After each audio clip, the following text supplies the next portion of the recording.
Battle of the Challenges podcast with Vincent Cloud. And Hardcore Dave. Episode 16. Give me liberty or give me goddamn cash, man. That's not the...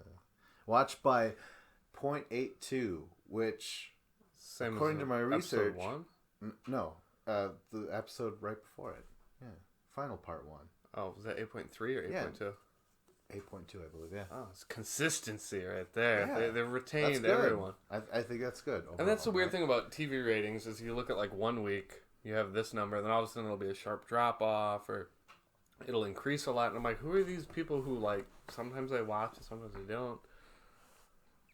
I don't know. That's tough. I don't know. I watch every episode. But not live. Like you said, you DVR a lot, right? Yeah, I guess if that affects it, I don't think know. I think it does. I'm not a casual fan. I'm a hardcore fan. I'm not one of those casuals that just like, oh, I'll watch it every month or so and just flip it on. Really? Do you Gotta think be there's a casual challenge fan where they're like, I only watch if like Bananas is on, and even then, and then there's some people who are like, I only watch the finals. You know, to them that's the Super Bowl of the whole thing. You know, so they don't even know anyone leading up to it. That actually reminds me, Dave, real quick. This is almost like a self promotion, but it's not on YouTube anymore. But I did have a podcast that I did with Adam Hofkees, where all we did was just watch a final and talk about it. And him, he never watched a challenge in his life, so he just had to judge by the final. You know, that's tough because it was interesting. Yeah, I feel like the finals are never as good as the season as a whole. Like there's way more interesting stuff that happens over the course of a season, and then the final. It's the final. You get to see who wins, but a lot of times it's a little underwhelming. Like this one, right? Yeah, but like this one's not that bad. Like there's way worse ones. Last year's was decent. This one's decent. Last year's was amazing. Huh? I mean, I guess in terms of like what they physically had to do, yeah, it was admirable. You know. I don't know. When they split it up into 2 episodes, it breaks that momentum. It's true. Very true. And then, especially with this year's, they kind of break the momentum a little bit. Yeah, if you compare either season's finals to our favorite finals of all time, you know, like fucking Fresh Meat 2, there's a lot, you know, it's hard to top that one just because of the heart and determination and stuff. And it wasn't a lot of stop and go like what's going on with this one. Yeah. That's crazy. All right, so let's talk about the actual final, right? Paulie gets up and eventually catches up. I think we mentioned that already. And then TJ says, violating 2 rules, you get 10 minutes added to the final. We talked about that, too. Oh, my gosh. Okay, so let's talk about the fucking weird-ass puzzle next to the beach. UK got there first, and they eventually time out. And Paulie is the only guy that's to solve for the U.S., you know? Yeah, but and it's how like do we that understand this puzzle? It's like a triangle with like these, there's like gold rocks or boulders or whatever. Yeah. And they're all in different shapes. Some of them are like 3 in a row, but some of them are like 5 pieces, and they're not all in a straight line. Some of them have like a different space. It's like, it seemed very confusing and very difficult to be able to put that together. And I'm thinking, like, okay, if you're going to try and solve it, maybe you need to try and put it together on the ground first and then put it up on the board rather than putting the pieces on the board, because if you got one wrong, I don't know, it seemed very difficult. It was so difficult that they're timed out, and this won't be the fucking first time or the last time, right? Yeah. Especially the last time. So it's always just like, what the fuck, man? Like, how do you like that? Like, I disagree with being like, well, we gave you 20 minutes to finish it and you couldn't. All right, just move on. I think it's bullshit. I think once you get to the puzzle, you got to figure it out. Like, this is the final. You got to finish the puzzle. Yeah. Like, I don't understand how they're just like, well, you reached the time limit. It was 20 minutes or 30 minutes or however long it took and you couldn't get it. So just move on. It's like you're not finishing what you needed to do. Overall, I think this season might have had the hardest puzzles because I think they also had to help them put a puzzle together with. Remember when they're in those giant crates? It's like oh yeah, and they're like teeter-totter back and forth. Yeah, and they're like, "Fuck it, okay, we'll put We'll finish 50% of it." Yeah, whoever gets most completed. Right? That was crazy. There's been some tough ass puzzles this season, so yeah, they've been up in their puzzle game. I don't know who in production they have like a puzzle czar who's in charge of all the puzzles that go on. Oh my god, the puzzle department. Yeah, he's like, let's get a tanagram. We'll make it 9 pieces. That'll blow CT's mind. He's only been doing the 7 pieces. That's great. Checkpoint. Okay, so UK times out. That's terrible. But Paulie, out of everyone, how do you explain this? That Paulie, who was like just dying physically, he kept on saying mentally, "I'm still there." Yeah. He finishes the puzzle. Yeah. Well, his body is given out, but apparently his brain is still working. And, well, the thing is, it's also, he kind of has to. Because Kara, she can get puzzles sometimes, but a lot of times she struggles and panics. Leroy is not good at puzzles. Zach is not good at puzzles. Cam, I don't know. I didn't see her really involved at all. Like Ninja didn't. It was like Ashley, Zach and Leroy were just taking it off. Ashley is really good at puzzles. Yeah, and you kind of expect her to take over for this. Right. But it's like it's weird because certain people like Zach and Leroy just step back and they're like, "Yeah, oh, I don't know, man. I can't do this." And then it's, okay, so then it's, all right, Paulie knew, he's like, I've slowed us down so much. This is my opportunity to try and do something positive for this team. Cara Maria might, and I've been meaning to do a video about this, like the top 10 best puzzle masters of all time. Okay. I think it's really close between CT and Cara as like one of the best puzzle masters. And Cara might be the best. But yeah, that just goes to show that Paulie just was able to figure it out, and he also figured out the other one where they had to be like the riddle, like if it's below you, you could sit on me. If you know that one, you figured that out. Yeah, it was chair. Yeah. If you take the C away, it's hair. Yeah, it's air. It's something that's you can't invisible. See me or something. Yeah. But still, though, good for him, right?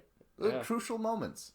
Moments. And like Cara, I guess she is good at puzzles, but she always is in like a state of panic where it makes it seem like she's worse than she is. Like, even with like the math, she's always kind of panicking and right. So it makes you just feel like she sucks. But like she ends up getting it, but she worries the shit out of you first before she gets it. Yeah, Paulie's even going to say something at the very end where he's like, "I'm tired of you flipping out all the fucking time," or something like that. He says it at the very end where that pentagram. Yeah, he says it.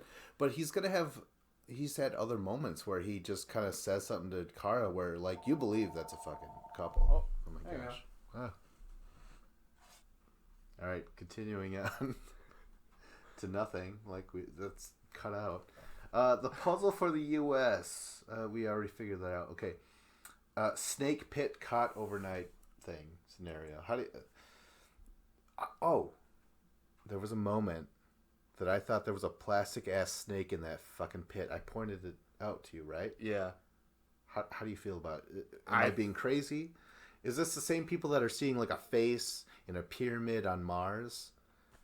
No, I think yes, it's the same, and it's all legit. There is a face on Mars, and there were fake snakes thrown in with the real ones. I don't know. It seemed like there was a couple in there where you're just like, it's not moving. It's like it's coiling up and down like a wave, but it's not moving. Yeah, and it wasn't laying flat on the ground. It was like on its side, and you're like, oh. And some parts of it was up, but they weren't moving. Again, the only time they ever go up is if they're moving, obviously. Like, that's the whole muscle memory of it all. Like, it's always going somewhere. And it was just, like, crinkled up. And that's all it was doing. You know? It's a fake snake, man. Yeah. They threw in some plastic toys to make it more realistic. It's terrible. You know? But it's more terrifying. Didn't Zach convince you that really green-looking snake was poisonous? Didn't he say that? Oh, yeah. It was poisonous. I swear somebody fed him that line. Well, because obviously the snakes can't be poisonous. They're not going to put them in with poisonous snakes where they could just get bit and might die. So they're probably not going to... They can't be poisonous. They're probably not going to bite.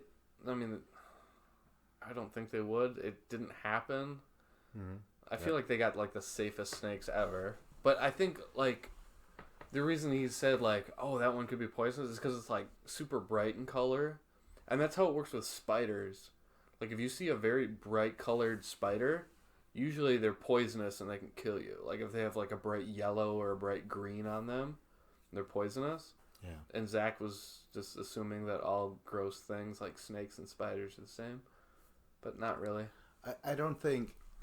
I think good for him for at least selling it. But yeah, that's a good point. It's like, yeah, it's fucking breaking. So, but I wanted to say overall, sorry, I didn't mean to cut you off. I just want to say overall, I never buy into any animals being on the, like we saw Bloodlines where they put their head and there was a snake in the box, but they were never bit. We've seen people in Fresh Meat 1 swim with sharks. We've seen so many variations of like live creatures and people being afraid of them.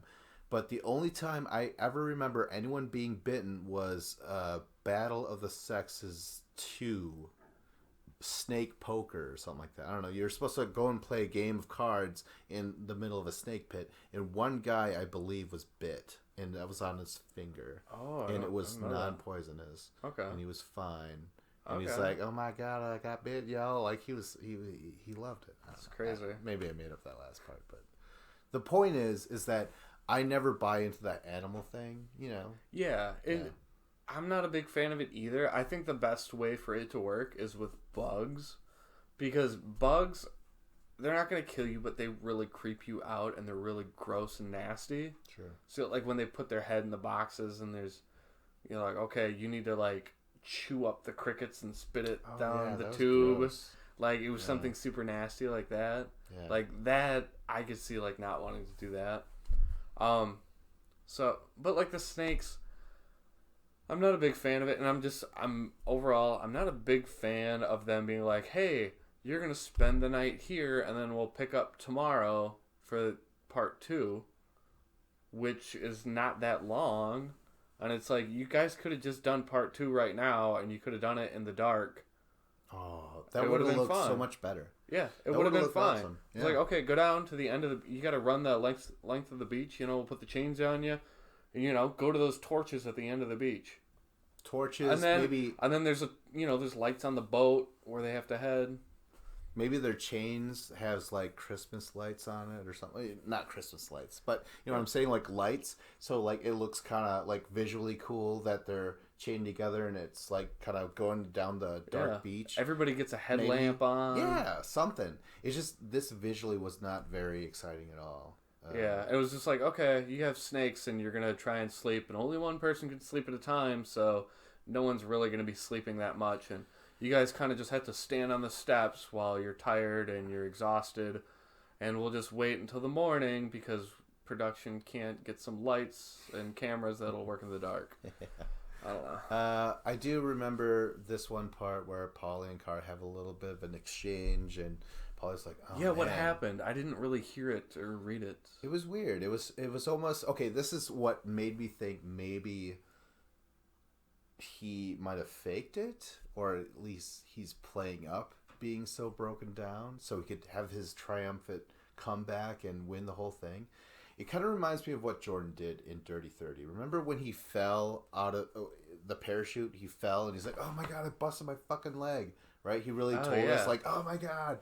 But then he outran everybody quickly after that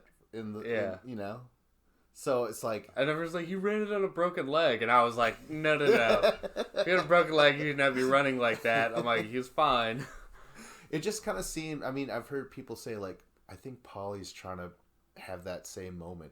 Because we already talked about this earlier. Polly fucking is in love with Jordan in a way. He's like, "You're my creed. I want to go the distance with you, bro." And he does. All right. Should we pass the snake pit cock overnight thing. What? I heard a word in there that didn't belong. Snake pit caught overnight. Caught. Oh, caught. Okay. You know, what do you think? Snake pit I don't caught. know, you're talking about like Jordan and Pauly. Skinamax. Okay. Yeah, there's nothing really to talk about. Really. No. So they wake up in the morning and TJ is like, all right, I just woke up. I was sleeping in my tent on my air mattress. Screw you guys. Yeah, but okay, so he goes to wake him up or whatever, and he's like, hey, guess what? So this is a purge. And you're going to solve a puzzle, and I only have 4 from each team. And here we go.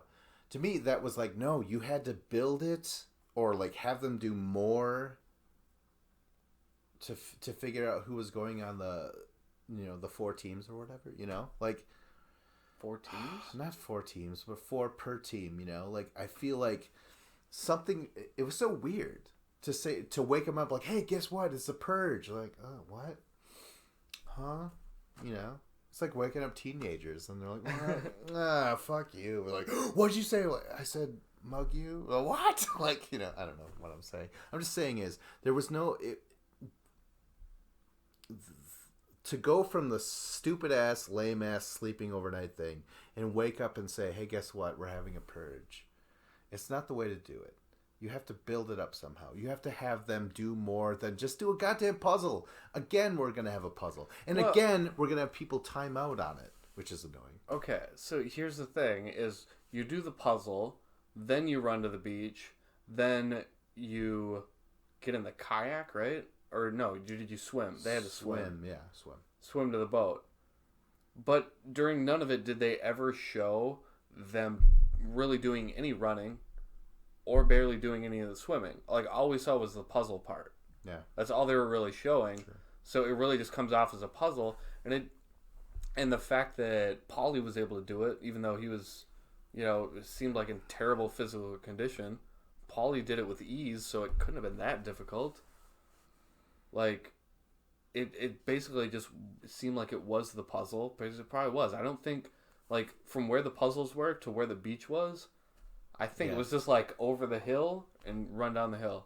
I think it was just like, whoop, go right over there. Mm-hmm. And that's it. Yeah, because, eventually Zach beats Ashley for a while, and then when Ashley gets her puzzle piece, she's like, she doesn't mention chasing after him on foot. She mentions outswimming him. Yeah. Yeah. That's what it comes down to. Okay, so the puzzle purge. We start off with Ninja. She's the first. Remember what she did when she won?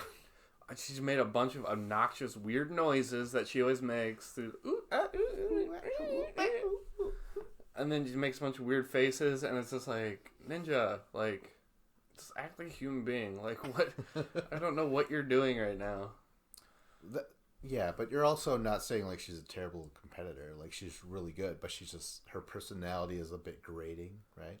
Yeah, and she physically could not carry anything, which helped gas Pauly out. Which is weird, because when I say that, it's like I'm defending Pauly, but I'm not meaning to defend Pauly, because Pauly gassed out, and he did terrible, and he dragged his team down. But Ninja also dragged the team down. I think Team USA had multiple weak links, and I think it was Ninja and Pauly were 2 of the weaker people on there. And yeah, she did get the puzzle done first, so good for her. But she was terrible on day 1, and so was Pauly. But because they were good at a puzzle, now they make it to the final 4. Like, they were fucking terrible for like 8 hours straight the prior day, but because they were able to get a puzzle in 5 minutes, they're like, oh, all right, now you're in the final 4. Yeah. Like, come on. They're not even that good on that team. Like, Leroy and Cam were way better on that team. Ashley was way better on that team. But because they got stumped in a puzzle, it's like, oh, sorry, you're gone. So harsh, Yeah. And so it's just, okay, so we'll go, this is how they finish. Ninja, then CT, Pauly D. Oh my God. Jersey Shore. Cara Maria, Rogan, and Zach. And then Ashley will finish the puzzle. Good for her. But yeah, she won't be able to outswim Zach at all. It's crazy. And this is her first loss in a final ever. Like, I was really shocked. And I have to add this as well. If the producers were always planning this, to give weight per player, if Ashley, after she beat Nani, she had the chance to join either team, I really thought she would have joined UK. For some reason, I'm like, fuck, man. Like, all of a sudden, they're not that bad of a team. Yeah, exactly. Had she done it, it would have been 6 versus 6, and each team would have had the same amount of weight. Yeah. I really thought Ashley was going to join Team UK. Me too, yeah. It made perfect sense.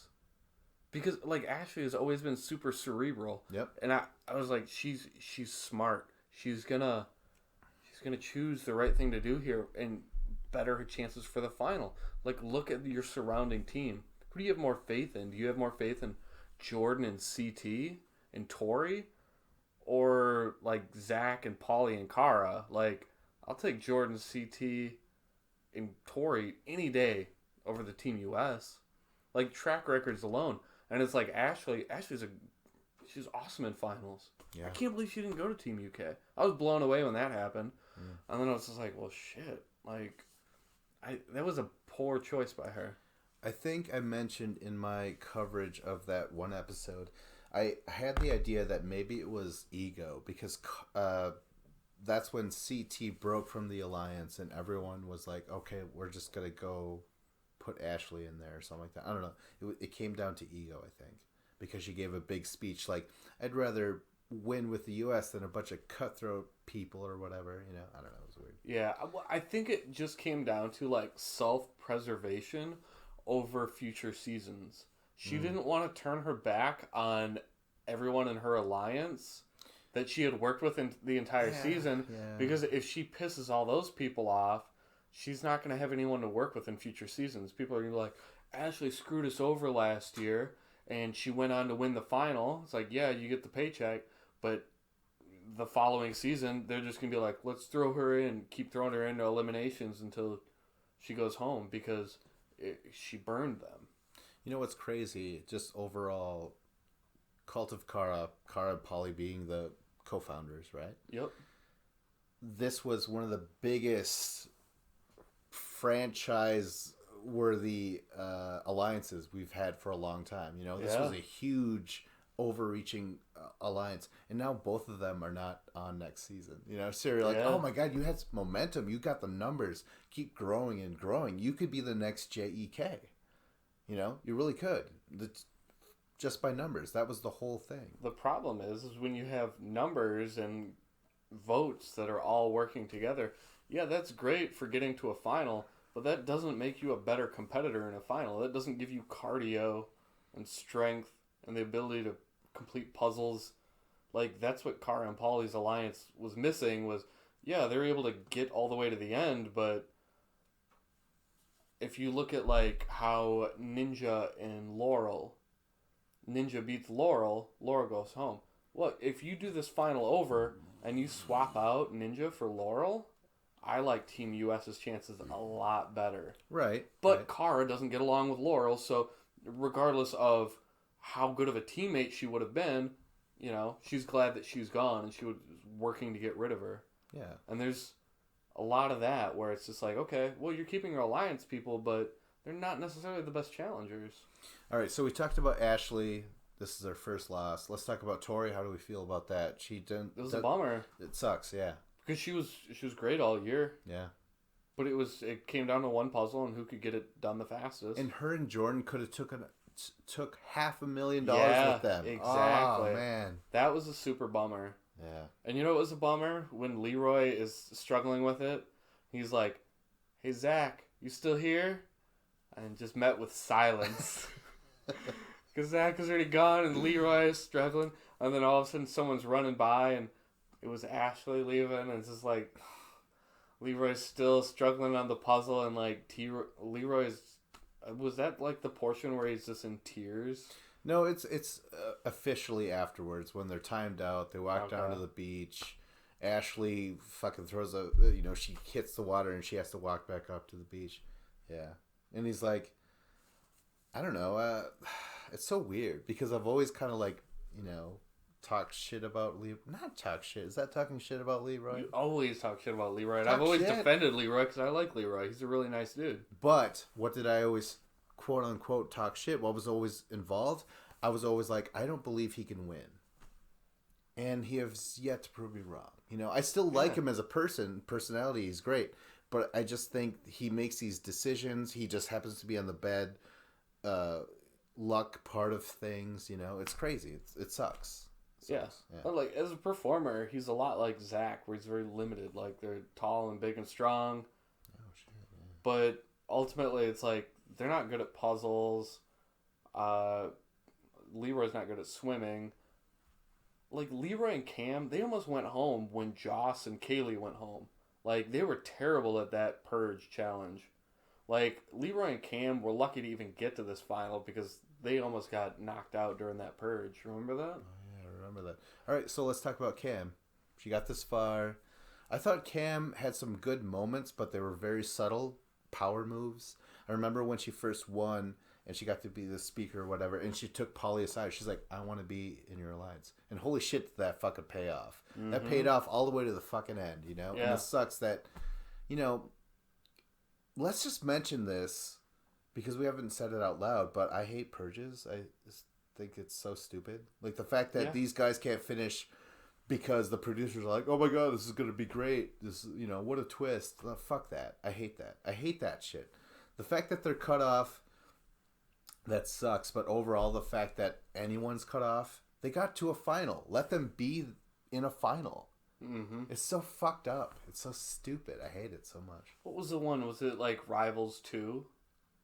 Where it's like... the first time ever. Yeah. Right? Yeah. Oh, was it Nightmare Island? And then there's like... they do the puzzle and there's Camilla and Jemmy. Yeah. Were they a team? Team subtitles. Yeah. Team subtitles. What are they saying?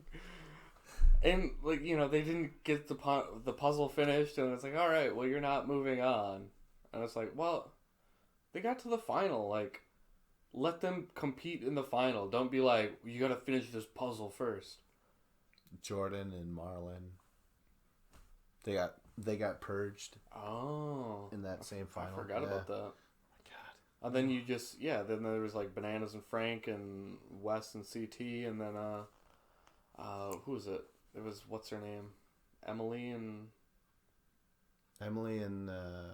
Paula. Yeah. Not Polly. Yeah, I know. It's weird to say Paula. All right, let's move on to the Chain Gang. Okay. Where UK is going to get a 5-minute head start for everything that they accomplished in stage 1. Like, that's some bullshit, but Dave and I have discussed Rivals 1. Yeah. That was even bigger bullshit, apparently. Yeah, right? They win by over an hour, but then they're like, okay, you get a 2-minute head start. Yeah. And it's like, what? No, they won by an hour. Like, there is no sport in the world where anything like that exists. Football, basketball, any kind of Olympic games. I dare you to find me a sport where they're like, well, you did better by 100 points here, so starting the second half, you'll have a 5-point lead. It's like, what? No. Everything you did in the first, it all counts towards the final. So you're calling BS on Bill Simmons' iconic statement of the challenge should be America's 5th sport or whatever. Or is.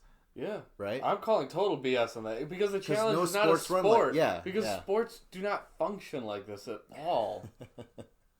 Like, it's just ridiculous how they take a huge lead and they're like, oh, well, you get a 5-minute head start now because you...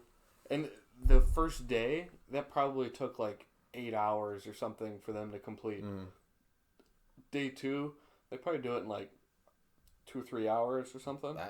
Yeah. It seemed like a far shorter amount of time and a lot less amount of stuff they had to do. It seemed to take about 4 minutes of the entire episode for them to perform this task. You know, they showed Dee like almost trip, but then someone behind her tripped before, and that just created a domino effect. They all fell or whatever.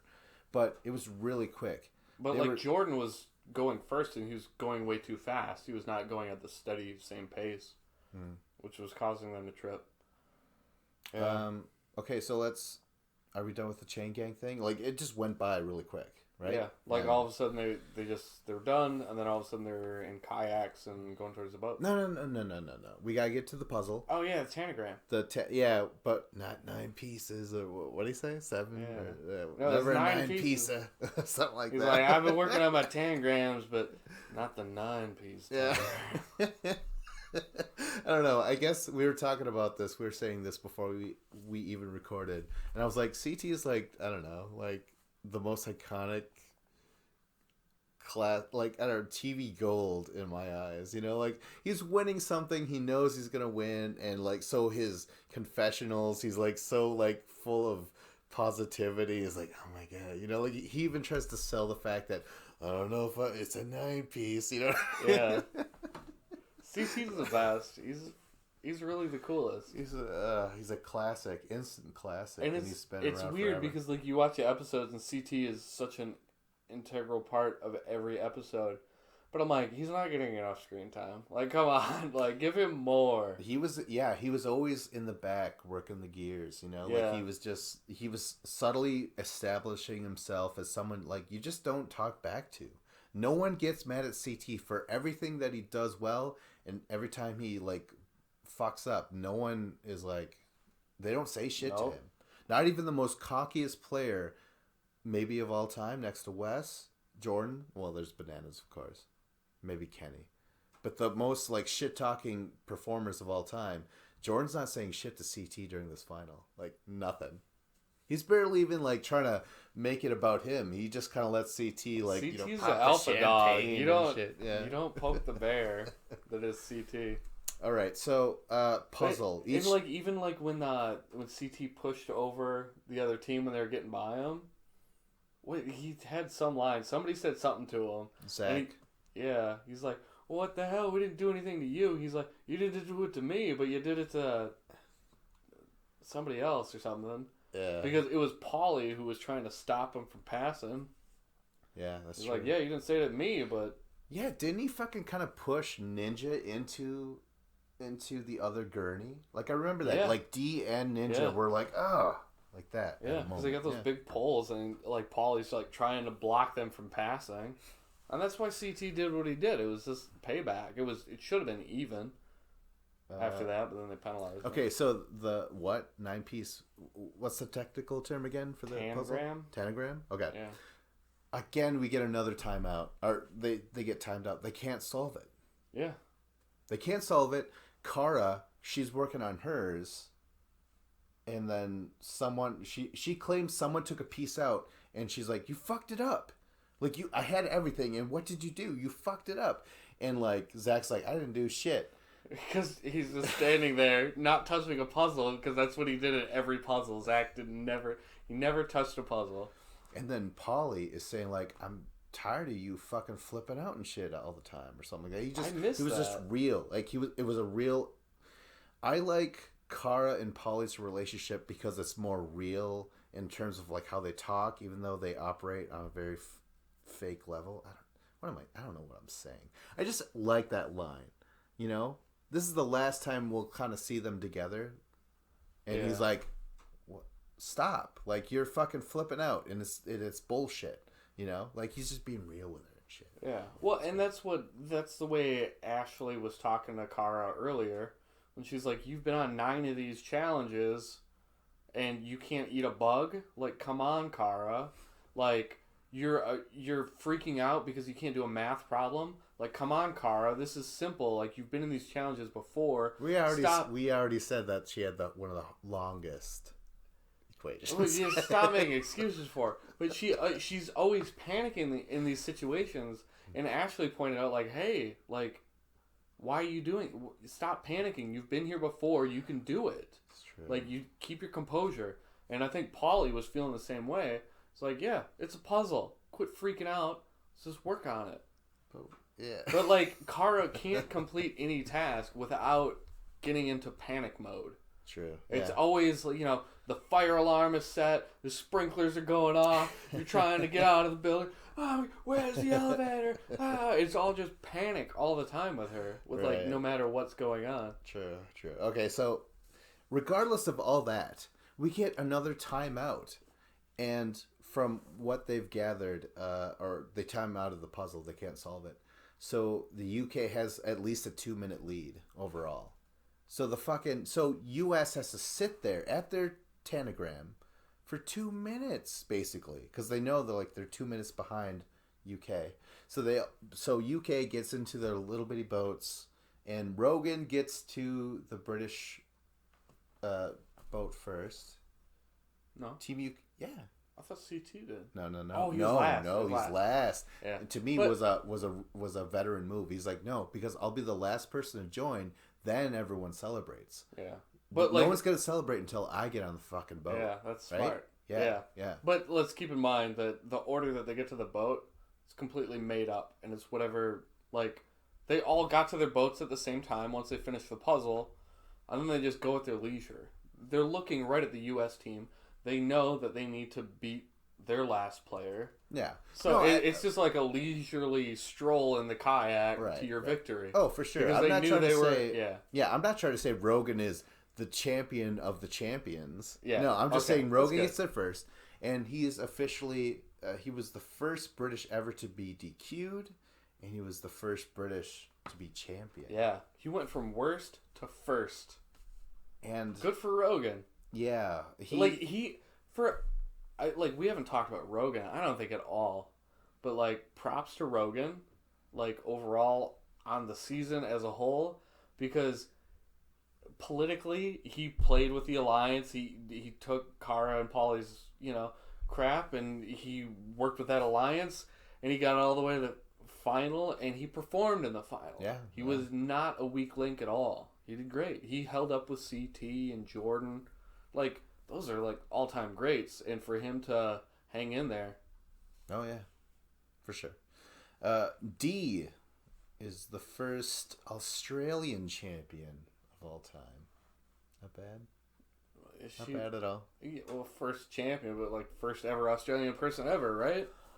I don't think there's any other Aussies on the show. I guess not, yeah. First Aussie champion. And I also have to add that Rogan and D they split 9th place of the richest champions of all time. Whoa! Isn't that crazy? Because of 250,000. Because of one win. Yeah. Wow. Yeah, it's nuts. They're both 9th. And what do you think of their relationship? Is it over? Absolutely. Was it ever real? No. Was it ever real? No? You don't think so? You think Rogan's that detached and cold? Well, all challenge relationships are real while they're on the show. Okay. But once you're off the show, one person lives in Australia and the other person lives in England. Right. Like, it's over then. True. That's true. Yeah. So it's just like, it's real while it's on the challenge. And you know what? In a future season, perhaps next season, if they show up, I'm sure they'll fool around. Or maybe Rogan will catch the eye of some other girl, or D will catch the eye of some other guy, and then, they'll both move on and probably start banging, because that's what challenge people do. It's a new season, there's fresh meat. People are banging. And, they just start banging the new person who's hanging around. Like, it's like Ashley Mitchell. We talking about her like this great finalist and great challenger. Like, she did a lot of banging around her first couple seasons. It's true. It's very true, yeah. Jordan gets his 3rd championship. Yeah. Someone foolishly, someone else who does coverage of the show, they're like, "Oh my God, Jordan's the first ever to win 3 in a row in the history of championships." I'm like, "No, oh my God, no." Darrell is the first person ever to do fucking 3. No, he actually did 4 in a row. Fucking idiot. Whoa, Ben's dropping knowledge. I had no idea. That's awesome. Yeah, but it's Darrell's one of the greatest challengers of all time. And this is someone who gets a lot of views and shit, and he just said it's just like, no one did it more than this, and it's recency bias. We're only counting the last 5 seasons I've watched, because it's like, this is season 34 of the challenge. There is a lot of history that goes on. Oh, yeah. I have not watched all 34. I think you have. No. The first 4 are not even, I don't even think they're available. But they're not the same. It's 2 teams against each other. There's no eliminations. They just kind of go against each other all season, and then eventually there's a winner. You know what I mean? It's okay. not the first four are not played the same. It's almost like Old Testament, New Testament. Right? Oh, wow. Go biblical. I love it. Okay, so Jordan gets his third championship. Uh, he's got to be one of the best new challengers we've had. He's surpassed Frank. I was always like all about Frank. I'm like, he's the new best guy, but Jordan has surpassed that motherfucker. Yeah. Well, right? Frank stopped showing up. Yeah, it's true. Yeah. Very true. Yeah.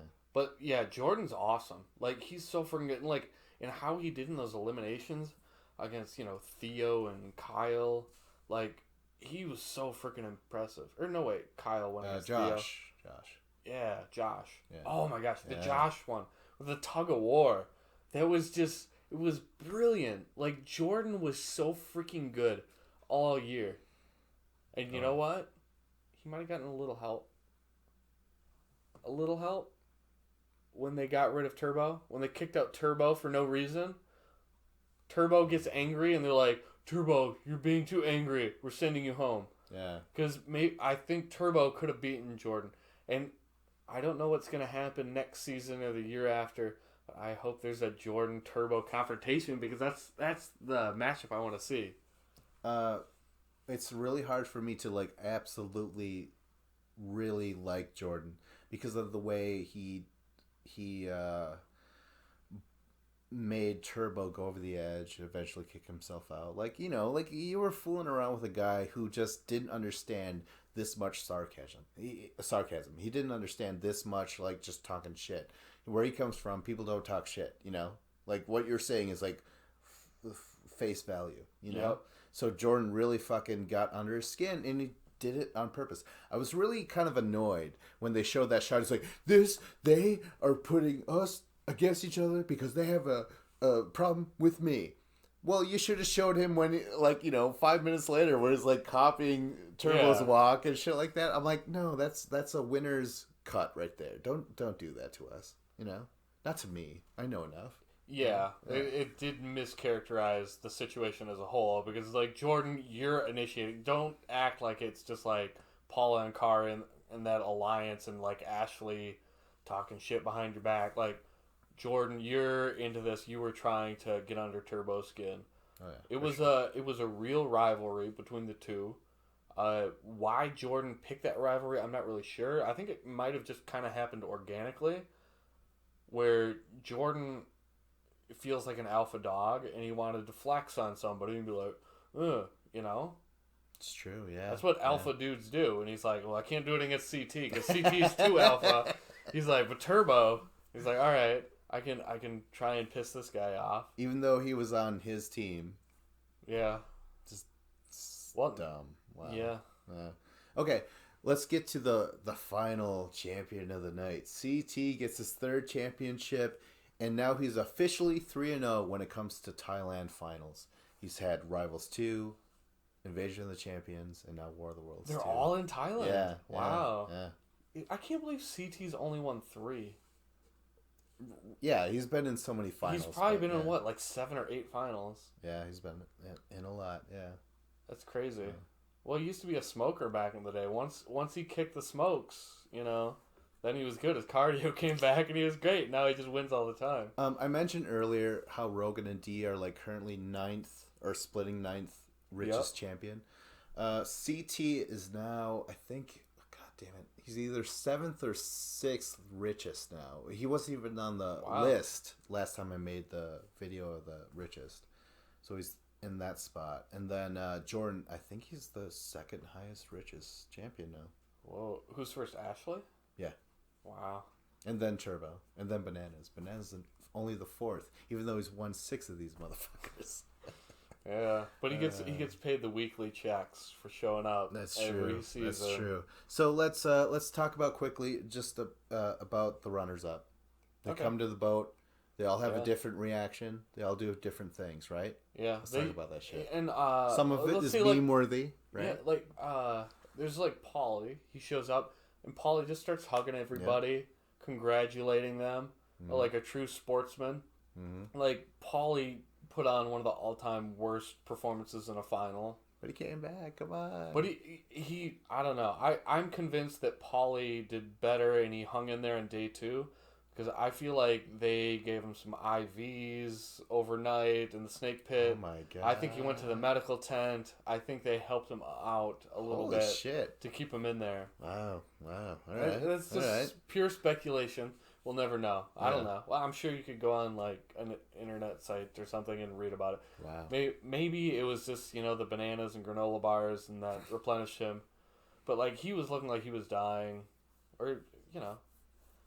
But, like, he came back and he did finish. He was, like, zombie Paulie, He was half dead, but he came back and he hugged everybody.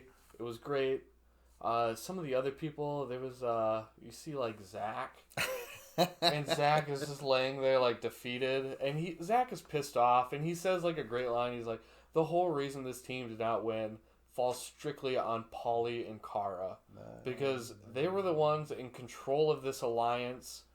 They were the ones who were constantly choosing who gets to stay on our team and who gets to go home. Right. And then they get to the final, and they didn't perform well. Well, Zach's a victim of circumstance because he didn't try to affect his surroundings. He kind of just let it happen. You know what I mean?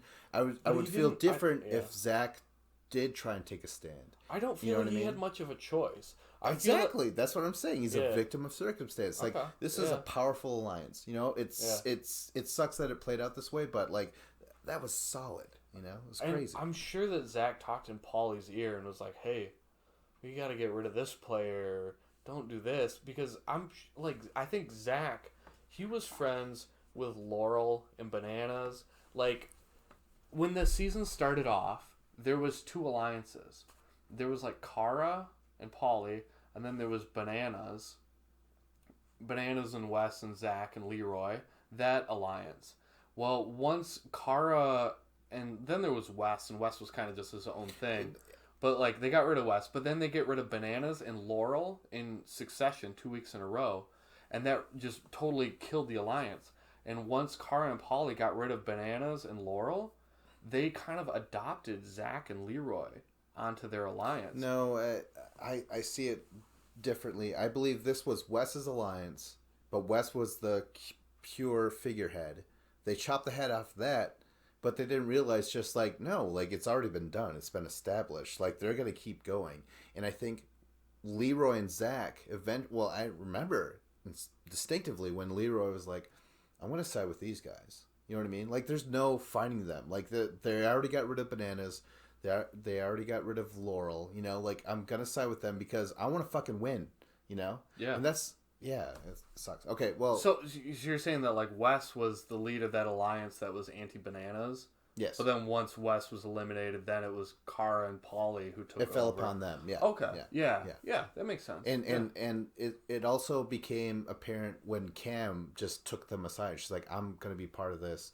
Ashley eventually, she's like, yeah, I'm going to be part of it too. Yep. Like, it was a lot of people just like, fuck, man. Like, this is a solid group. Okay, whatever. And yeah.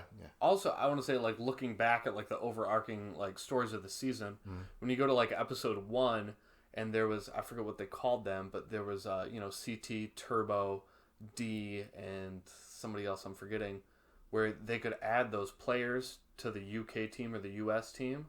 Team US took Turbo, and they let Team UK take CT. And the reason that they did that, like, at least it seemed like to me, was they wanted Turbo on their team because they knew he was a strong competitor. He just won the last season. But they're like, you know what? We'll let CT go to Team UK, and he'll be like our mole on the other side. He'll work for us, but be on the other team. And, like, but then, there's so many more players at the beginning. But once it started to whittle down a little bit, CT was, working with Paulie and Kara. But, CT gets to the point where he's like, okay, well, now is the time where we need to assert our dominance as Team UK, and I am divorcing myself from Kara and Paulie, and, we're Team UK. Like, now we're going for the win. And then, like, CT played it brilliantly. Like, from the beginning. Like, it was a masterful performance. Like, CT and Jordan this year, both of those guys were just top notch, great all time performances. We were talking about the last time you see him. Ninja, she was just kind of like, she was the first person to get to the boat, but her legs are like duct taped, not duct taped, but bandaged up and shit. Remember? And then Polly's like eyes sunken in, just 1,000-yard stare. His eyes are sunken in, and he's just like, just a zombie. All interspliced with Team UK, like celebrating. They pop champagne. And they're playing that song. I don't even remember the song, but it was just like upbeat, like. And it was just a great song playing. Was it RESPECT? Yeah, something like that. Just celebration. There's Rogan popping champagne. D is happy. And then they cut to Cara, and she's just crying. And it was the funniest freaking moment of TV I've ever seen. Like, it was so hilarious. We just see Zach, because, Zach is sprawled out. Polly is, like, defeated. Cara's crying. Just, like, Team US is just in shambles. Just, like... the terrible performance by the team overall. Like, you can basically look at every one of those final four, Cara, Polly, Zach, and Ninja, and there's a lot you can pick at all four, because it's weird that those four who made it, those final four, were probably the four reasons they lost, I would say. Wow. Because I feel like Cam had a better performance overall. Ashley did. Leroy did, because Leroy was carrying the gurney every single rotation. He never stopped. Zach stopped. Yeah, that's true. Very true. Paulie kept on going, but he couldn't keep up and he gassed out.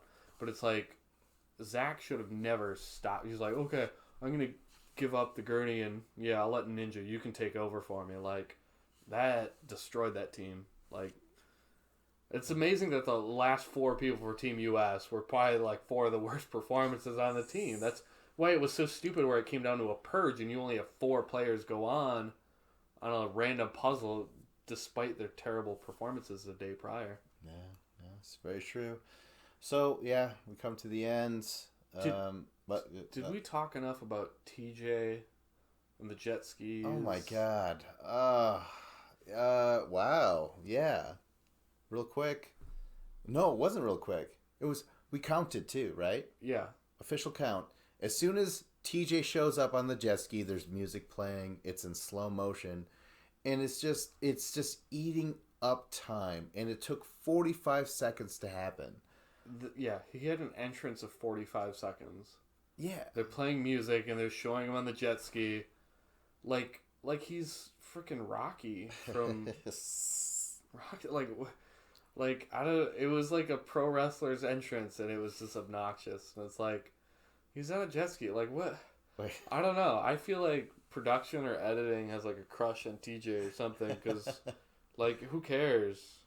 Yeah, and it also really points out the fact that this was a bad final. It was very boring. So maybe they're like, well, maybe more TJ? Yes? Yeah, they're like, no. I don't think it was a bad final. I think it was really? A bad part two of the final. I think the first half of it, the first day was great. And then it just lost all its momentum once you had him in the snake pit. And then doing the puzzle to go down to 4 players. Like, it started off really good, but then they kind of botched it by the end of it. They did. Yeah, that's very true. One of the weakest day 2s, I think. Next to Rivals 1. There's been some really bad day 2s. I don't ever like the overnight finals. No. They never, because everyone's just tired the next day, and they make it the day 2 easier because they know everyone's tired and worn out and dehydrated. Yeah, but it's not worth watching. Like, they're not doing their thing for the camera. They're just like, they're just fucking dead, zombies. It's so much better. Just start the final off at 7 a.m. Like, wake up, crack of dawn. Like, hey, here we go. It's ready for the final at 7 a.m. That's very true. And you got 12 hours of daylight. Like, you can do all this final in all of daylight. Like, I mean, sun probably comes up at 7, but if they're in Thailand, I don't know what time of the year they're going, but if the sun doesn't go down until maybe 9 at night or 10 at night, like, you got over 12 hours of time. You don't need to do an overnight portion because it only just kills momentum of the final. Very true. Let's pause. All right. Open it. Get it out of the way. All right. So now, Dave, I don't know if you remember, but usually after every season, we like to give away our own version of the Oscars, our own version of MVP. I don't know. We like to give away awards. Yeah, we're the Academy. Yeah, and we're gonna make our nominations. Yes. And our votes for best female challenger, best supporting female challenger. Yep. Best male challenger, and then best supporting male challenger, right? Mm-hmm. And what we do is we and name best off host. No, oh my TJ, gosh, the ultimate. No, if it is an Oscar, it's one of those Oscars where they don't give it away during the TV program. They kind of do it in the morning when no one's around. Oh, you know, like before the cameras are rolling, before shit like that, yeah. Or it gets cut in the edit, you know. Yeah, you're not gonna air that, not in prime time. No, not at all. So, what we do is we name off 5 nominees of the male or the female, and then only 2 of those 5 get the award of supporting and best. Okay. All right. So you want to start with female or male? Your choice. Female. Okay. Ladies first. All Gotta right, be a gentleman. Let's Unlike start Rogan. Let's start off with Tori. Obviously, she gets a nomination. Yeah, Tori is phenomenal this year. She stood up against the tyranny, and she went into a bunch of very impressive eliminations. Right? Mm-hmm. She took out Georgia. She took out Jenny. Yeah. Remember that shit? Holy fuck! And she switched teams. Yeah, she switched teams. You don't that mind was that? Cool. You like people great. who burn their passport of U.S. citizenship, and they're like, I am now fucking Australian now. You know? Fuck yeah. the US. If you don't like it, leave it. Get the hell out. Yeah. Okay. All right. Oh, you make it all make sense. Yeah. Okay. Yeah. All right. So Tori's one of them people. She didn't actually like stuck to her guns. Yeah. A lot of people said, if Trump gets nominated, I'm moving to fucking Canada. But they didn't move to Canada. But they Tori just did. stayed. She went to Canada. She's like, I don't like Cara and Polly. Yeah. I'm moving to England over there. She's like, healthcare in Jordan. Right? All right. So she gets the nomination for sure. She didn't win overall, but god damn it, like, you know, quality work, right? Mm-hmm. Yeah. Okay. Other nomination obviously is Cara Maria. She is the name is in the alliance, the Cult of Cara. Right? Cult of Cara. Yeah. It's not Cult of Polly and Cara. No, it isn't. It's Cult of Cara because you would have to rhyme something with Polly. Cult of Cara, the polygamy of Polly. He was the only guy in that major alliance, right? Wow. Oh my god. Yeah. Well, and it's also called the Cult of Cara, and this is why Cara's nominated, because Cara was so influential. Polly is Cara's puppet, and as much as he tries to act like he isn't, everything Polly does is because of Cara. And like the way he's playing his game, it's all centered around Cara. It's true. And this is only his 3rd season overall, right? And this is Cara's how many? 15th or whatever. She's like, we are taking a break. We're not going back this 35th season. And he's like, yes, ma'am. Is that true? Like, yeah. No, she didn't say it. She didn't say it. But I feel like, don't you feel like that's why? No, I think they're just so ashamed of their performance that they didn't want to come back for next year. I think Polly could come back. I'm not ripping on Polly as much as everyone else is. I'm really not. Really? Yeah. I mean, does he deserve it? Yes, but it's like I'm not gonna fucking kick him while he's down. He did finish, but he destroyed the team in the process. Oh god! Because Cam said at one point, she's like, Polly, if you're gonna slow us down, just quit. Don't slow us down and ruin it for the rest of us. Yeah, but we covered that. Yeah, they left him, but he eventually caught up with them because their gurney was breaking down. They're like, "Oh, you're back. Thank God." You know, I don't know. Hey, move on to the next nominee, D. D. Sweet, yeah, the underdog, right? A lot of people are like, "Oh, D's, fuck D. D can't do this. D can't do that," and she fucking won, and she also had like a crazy stupid relationship with Rogan. She had her heart broken and stuff. Yeah, that story was awful. She really put herself out there, right? So she's definitely nominated for, like, you know. Right? Yeah, like I was telling you before, I'm like, Dee is a phenomenal teammate. Like on her own, Dee like gasses out trying to run around the pool, and she's like falling over, and she's a mess in relationships, and she's just erratic. But as a teammate, when you put her around other talented people, she rises to that level and she performs well. Like this year she did it. And previously when she was paired with Wes last year, she did great. Like Wes, she rose to the challenge that Wes presented her. That's right. And so like Dee's a good competitor. Like on her own in an elimination or on her own in a mission, I don't really have any faith in her. But as a part of a group and a unit, she's really good. Next nominee, Georgia. I felt like Georgia was good. Georgia built up a lot of goodwill over the past season, and it wasn't just, you know, it wasn't just like, oh, resting on your laurels. I felt like Georgia was really good. But the idiocracy of Joss putting Georgia against Tori, you know, when it didn't have to be. He should have put, like, it was just like, oh, God. You know? Joss was so whipped. He was so emasculated by that the alliance of Paulie and Cara. He was just doing everything they said when he didn't need to. Like, he still needs to show that he can flex his muscles himself and be like, hey, I can stand my ground. I don't have to do this. You know, this is not what's good for my team right now, so I don't want to do that. I would rather send in what's her name? Kaylee. That Jenny. No, the black girl. I don't remember her name. Isis. Or not Isis. No, not Idris. It was the girl. Whatever her name. I didn't say Idris. I said Isis.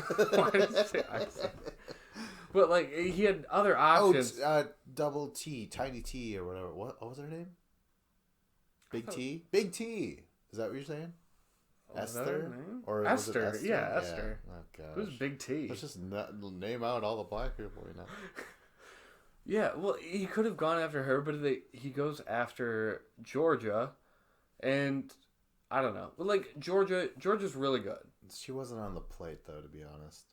She wasn't? Was she already gone? Yeah. Oh. But either way, everyone was like, no, this is a bad decision. Even Georgia's dying breath, she was like, Jess, you and it's like they still had like Team USA still had Nani on their team. They still had Ninja on their team. It's female elimination. There are certain females on their own team that they could have been like, hey, you got to prove yourself. But they didn't. They wanted Georgia gone from the other team, and like Joss was okay with it. Like Joss should have been like, I don't remember exactly who the 3 votes were for, who the other person that they were thinking about, but I think it could have easily gone towards Nani or Ninja or something that would have helped them a little bit more, or at least Team USA. But Georgia. So we're back to Georgia. Yeah. Yes, yeah. Georgia last year, she was solid. Got to the final, gassed out like immediately, went in an ambulance and went home. And this year she comes in, and everyone just talks about how Georgia is the strongest player for the UK. She's one of the strongest female competitors on the challenge. And I'm like, did I miss a season? I don't remember Georgia being this great of a player. All the talk was how great she is. I don't on the UK, yeah, right? Because because the UK team was so bad, but that doesn't make her that good. Like I know, the but she was the on best. Team UK was not that good. But it seemed like she was overhyped to being this great competitor. And all they did was like, she's the best out of all of us, which suck, you know? So I don't think it wasn't just that. It was like, we don't want to face her in a final. Like, you don't want to go against that girl in a final. I was like, really? You don't? Because she was terrible in the last final. They're like, Georgia can run. Like, Wes was spreading that. Wes was talking about how good Georgia is at... I don't know. I don't know if that was gamesmanship, if he was trying to manipulate people, maybe. I don't know. There was a little too much hype behind Georgia. Oh, God. I mean, we could go back to that episode, and I remember I said, I was like, well, Georgia burnt herself out trying to stick that crazy pace with Turbo and Wes. And that's why, because everyone eventually passes out on that trail, you know, like everyone, maybe 3 people didn't fall over, but everyone else was just like fall over and shit like that. But like, even didn't Ninja? Yeah. Was it Ninja or Maddie who like goes into the ambulance or whatever, and then they check her blood pressure, and they're like, "You're fine. Like, what are you doing here?" And then that was Ninja. Yeah. That was Ninja. Yeah. You're like, get back out there. Okay. All right. Let's move on. Let's move on to finally. This is my nominee. I had no idea. Like, I only came up with 4 for the longest time, and now I'm like, Jenny. Jenny showed a lot of like props. Jenny is. She's definitely the nominee. I would have nominated Jenny over Georgia. Okay. But these are all the people. Yeah, it's just Georgia was part of that iconic moment where it was like Joss was just whipped and just sent her in, and it was like, dude, this is not good for your team. Why are you doing this? No, oh god. All right. Well, anyways, Jenny, I thought she did really well against Nicole, someone else, and that was one of my favorite eliminations at the time. So yeah, because there was Jenny and Nicole were the 2 girls who looked exactly the same or something. Yeah.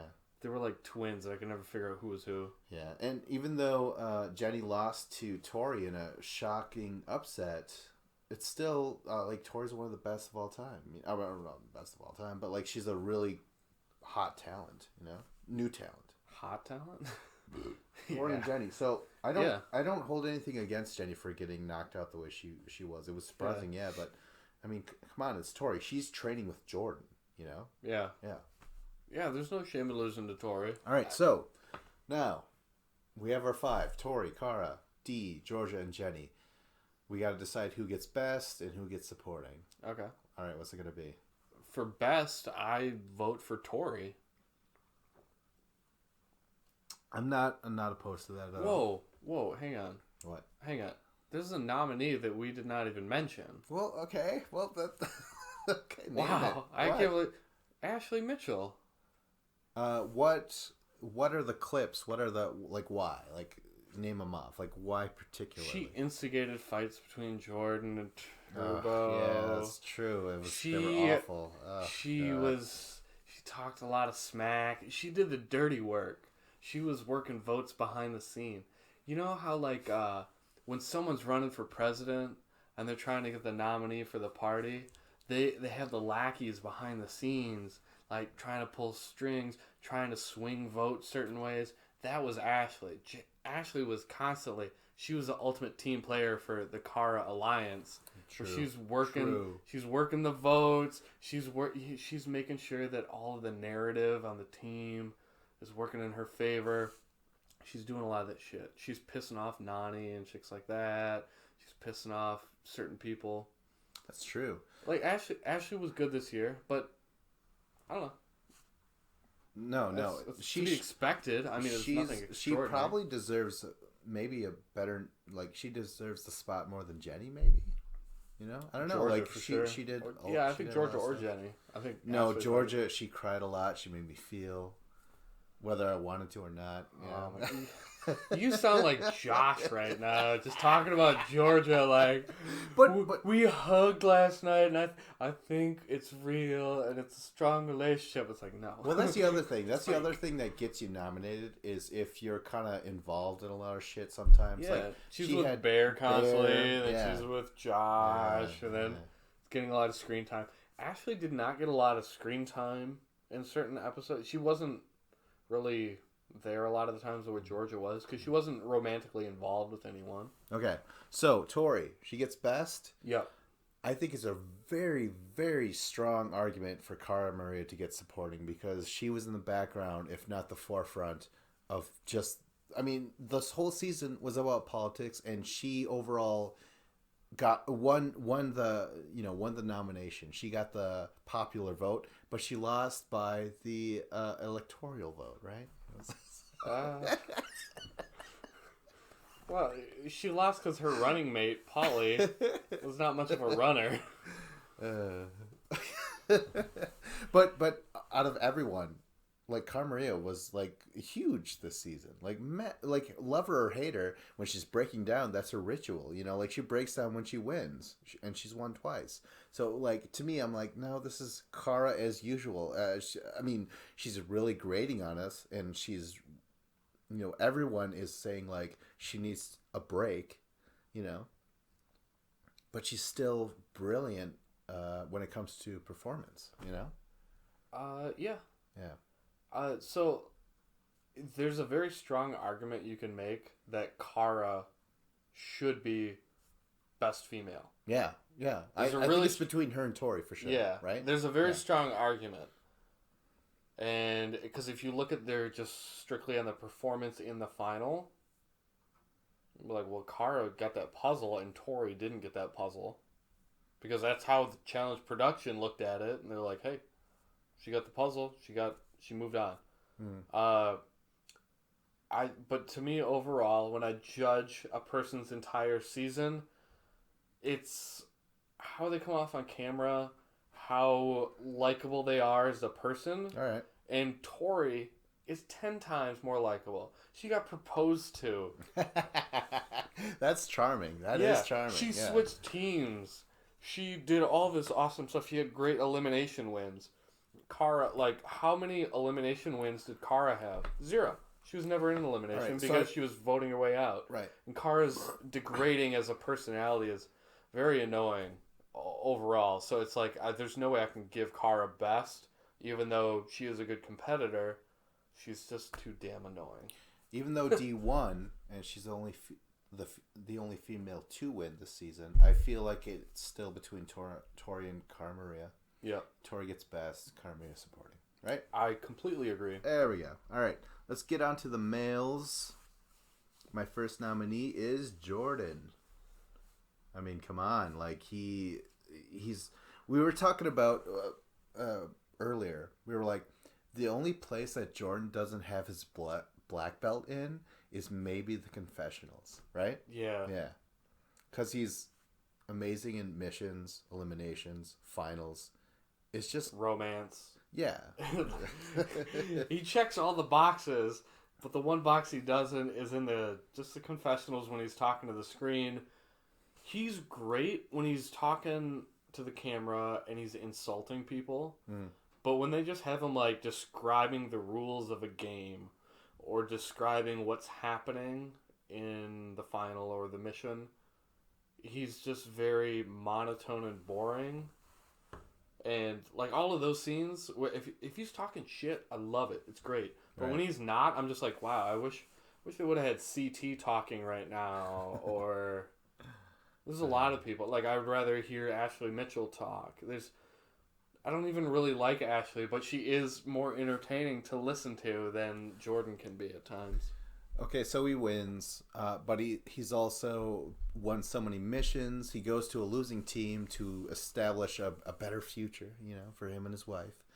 And then he also gives amazing elimination performances. He beats the long winning streaking Theo, and then he puts on a clinic against Josh. You know, like it's an iconic performance. You know, both of them are amazing. Yeah. Okay. He was constantly under fire from Cara and Paulie, almost the entire season. It's true. Very true. My next nominee is CT. CT, we mentioned. He's in the background. He's in the forefront. He's mostly in the forefront near the end because, like, he's just like, all right, well, I slowly kind of stuck to the shadows, called the shots subtly, you know, like, people never got mad at him. That's the thing. Like, he pulled rank on not only players but producers. Producers were like, hey, CT, wait 10 minutes, you know. Because, like, fuck you. Like, well, he didn't say fuck you. But he just said, it's bullshit, TJ. And TJ was like, it is. What are you talking about? What? I don't know. None of that made any sense to me. I'm just saying, like, CT was resting on his laurels almost. Like, I mean, up to the final, he was all presence. He was all like, he's like a general with like a million medals on him. He's like, I've accomplished all this shit. You're not gonna say shit to me. Yeah. And the way, the way he went through the season, it was really brilliant because he was kind of always team Paulie and Cara, that alliance on the UK side. But even though he was never the one. He was never the first to speak. He was never telling other people what to do. He would stay back and he would just be like, well, the vote is already in our favor, so I'm just going with the team. I'm going with the vote. And people are like, but you're on Cara and Paulie's side. He's like, nope, I'm not. I'm just going with the numbers. Right. And he just maintained this neutral stance. Even though he wasn't really neutral, he still put up the facade of it. And it was just believable enough. And then when he had to, he stuck with Cara and Paulie. But then when he had to, he divorced himself from that and just like, hey, now we're our own team. It's Team UK. Oh, yeah. Next nominee, Paulie. Paulie gets here because, he's co-founder of this massive alliance. Very successful alliance. He gets points for... he's kind of like, I don't know. I mean, some people think he faked that he had such a hard time in the final just so he could make it seem more heroic. If that's the case or not, like, it was something to behold, I don't know. Do you think he was faking how much he was struggling? I'm not sure, but even I don't think so at all. He was but that's not me struggling. Yeah, but that's not me trying to like say like don't pick on Paulie at all. I'm just saying the people that hate Paulie are like, oh, he's faking it. I'm like, well, even if he was faking it, for him to come back and still go the distance, I think is something worthy of note. Why would you fake struggling? If he was fake struggling, that means that he tried to lose on purpose and he tried to not win money. No. So anybody who says that is an idiot. No, I completely agree. It's like, yeah, he tried to not win money. It's like, no. Yeah. And then outside of that, though, I mean, it's mostly like he was co-founder for the Huge Alliance. So basically, that's his biggest nominee. And he was on US. He won a lot. Yeah, he was the executive vice president, along with, or executive co-producer. Right. Co-executive producer. With him and Cara. So, yeah, he was running the political game the majority of the season. But the problem with that alliance is they had so many numbers in their favor that they didn't have to go into eliminations themselves and put on great performances to show how good of competitors they were. You have your missions where you can do well, but not being in the eliminations and not really showcasing yourself the way that Jordan did, that kind of hurts your case for being nominated or being, the winner of best male. But you have to acknowledge that he's a deserving at least nominee, right? Yeah. Yeah, okay. Next is Rogan. Rogan, now, I was baffled by him. Like, he shows up, and I'm like, oh, God, who is this goddamn douchebag? I remember when he threw his back out and shit like that. He was a laughing stock. It was like, dude, oh, my back hurts. And he was just like the big, muscly dude where you're like, dude, you've never done anything athletic your entire life. Like, you live inside of a Snap Fitness. And you just go there and you lift weights and you look good in a mirror and you male strip on your free time, but like you are not an athlete. Like just because you work out at a gym does not make you an athlete. Like, but he has his relationship not only with Dee, but with Joss. Right? Yeah, I still feel like the Jogan romance is stronger than the Dogan romance. Deegan becomes the first ever British champion. Okay, next, the last nominee that I came up with was Theo. I thought he was really good. I thought he was a victim of circumstance as well, where he's getting put in elimination after elimination. He's, it's too bad. Yeah. Until he ran into Jordan. I really like Theo. He was great. Yeah. Did you hear what happened to Theo? About his eye. Yeah. Yeah. But apparently, it could be 100% again someday. Like it's not terminally, like he's not blinded forever. Yeah. Well, hey, like I think Michael Bisping, he's blind in his right eye. So and he's British. And he won the belt. Yeah. He won the middleweight championship with a blind in his right eye. So why can't Theo do the same in the challenge? Very true. Okay, so now Jordan, CT, Polly, Brogan, Theo, who gets best, who gets supporting? What do you think? I have another nominee that I would like Christ. All right, quickly. Yes. I have a nominee, and he deserves lots of screen time. His name is Josh. Josh. He sent Wes home. That was a big moment, and he stuck around for way longer than anybody thought. Now, if you remember, oh yeah, he lost to Jordan in humiliating fashion. Yes, that did happen. But he had good times with Georgia. They snuggled by the pool. He was all over this season, for sure, yeah. I always hated that guy. And at the beginning of the season, I hated Josh. But there was a weird portion during the middle of this season where right after Bear went home, and I'm like, I lost Wes, who I liked. I liked Bear, and he went home. And suddenly I'm just like, I hate Polly. I hate Cara. I hate Ashley. Zach is annoying. Josh has no personality. And I'm looking around and I'm like, it's like sometimes Josh had the best personality and it was the most likable. And I'm like, I don't know how this is happening. Like, how is the cast this unlikable where Josh is the most likable person on this episode? But it happened a couple times. And I just wanted to acknowledge that and give him a nomination. You know what? That's fine. Yeah, he was everywhere. It's fine. But he's not going to win. No, it's an honor to get nominated. Yeah, right? I just want to build up his stock a little bit. All right. Because I'm always willing to change my point of view on any challenger. Not always as a season as a whole, but just like, hey, if you have 2-3 strong episodes in a row, be like, hey, okay, I'm listening. All right, I'm aware that you're more likable now. I don't expect it to hold up because Josh is an idiot and half of the things he says don't make any sense. But he did have a stretch here in this season where he was entertaining and I kind of liked him. It's very true, very true. Yeah, he kind of put the blueprint of how the season was going to play out with teammates turning on teammates and stuff. Yeah. Him and Laurel, they both signed the Declaration of Fuck You pendants. Yeah. Co-independence. Yeah. I don't know. Comeuppance. The Declaration of Comeuppance. I don't know what I'm saying. Yeah. All right, so out of those, though, I think it comes between these two, Jordan and CT. I think Jordan gets best, CT gets supporting. Right? It's I agree. Yeah. God damn it. It's more entertaining if we don't agree and we argue about it.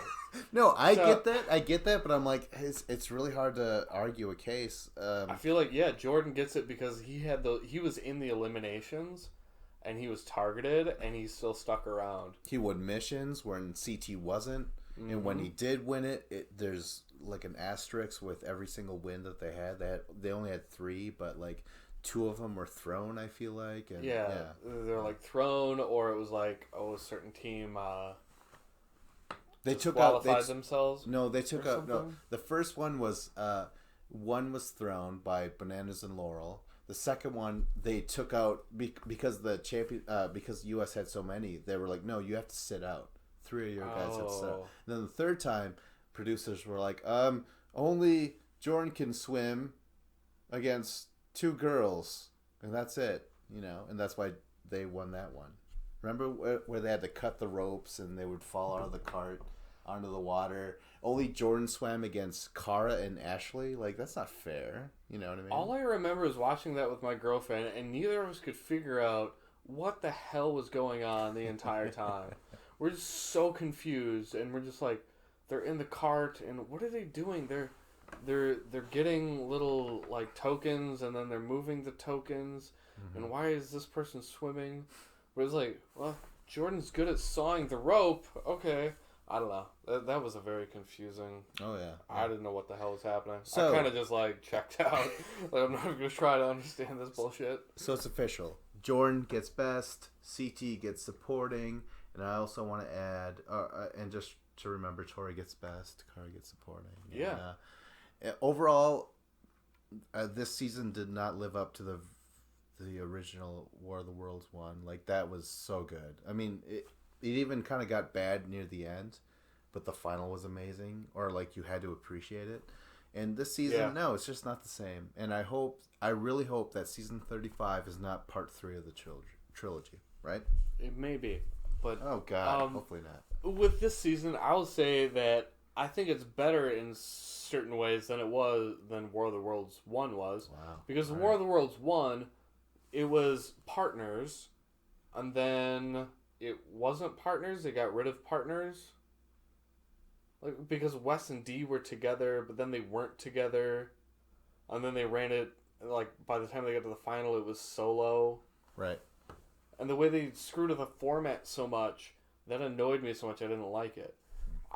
This season, as much as it was annoying to me, the fact that Kara and Paulie ran the alliance, and they had the numbers the entire way, that it was super predictable week by week. It was really predictable. I still like the fact that they just stuck with the format and it didn't get weird or wonky, and they didn't separate them into solos, like 4 episodes before they end, just to screw with the format. I think this season will satisfy fans in terms of when a champion loses his title to the challenger, right? This is very Gauntlet 3, where, like, in Gauntlet 3, the veterans were winning the entire fucking season. It wasn't even fucking fair, right? Mm-hmm. And then at the end, the underdogs, whether you thought they deserved it or not, they get the win. Whoa, right? Yeah. To me, that's what happened here, in a way. Yeah. In a weird way, not 100% the same, but the same overall feeling of, like, ooh, okay, cool. Yeah. And one thing I want to point out, or, well, I'm not really looking to point it out, but, like, one of my thoughts when I think about this season was a lot of times in finals you can have a person gas out and perform really badly. When Paulie did, I've never seen anyone in such a position of power and dominance throughout the season perform so badly in the final. Like, when Zach gassed out, he was a really good competitor, but, like, he wasn't, like, the head of the main alliance that was controlling the entire season. Yeah, True. So it seemed like it was, like, the biggest, like, choke job ever because he was such an integral part of the entire season and how it worked out. Like, when Wes was hurting, when him and Kenny, when Wes and Kenny were partners in Rivals 1, was it? Yeah. Yeah, like, Wes gassed out, but, like, Wes had carried that team the entire season. He had carried Kenny for the entire season, and then until the final where Kenny carried Wes. But it wasn't like this huge fall from grace where it's like he... Yeah, it's not like Wes and Kenny were running the whole season. Like, It's kind of, like, well, when Kenny and Laurel lost to Landon and Carly. Yeah, that's a good comparison. People just like it when, like, the underdogs beat almost, like, how could you not vote against, like, the unbeatable machine, Yeah. Like, it's an experience that people enjoy. So, yeah, there you go. I think that's what it is. I don't think, if you were to look at it the way I look at it, where I'm like, no, I mean, it's too bad things fell out that way, but if you just watch it casually, you're like, oh, fuck yeah, man, fuck Kara, fuck Paulie, fuck all, you know what I mean? Like, it's that sort of experience of, adrenaline release. Yeah.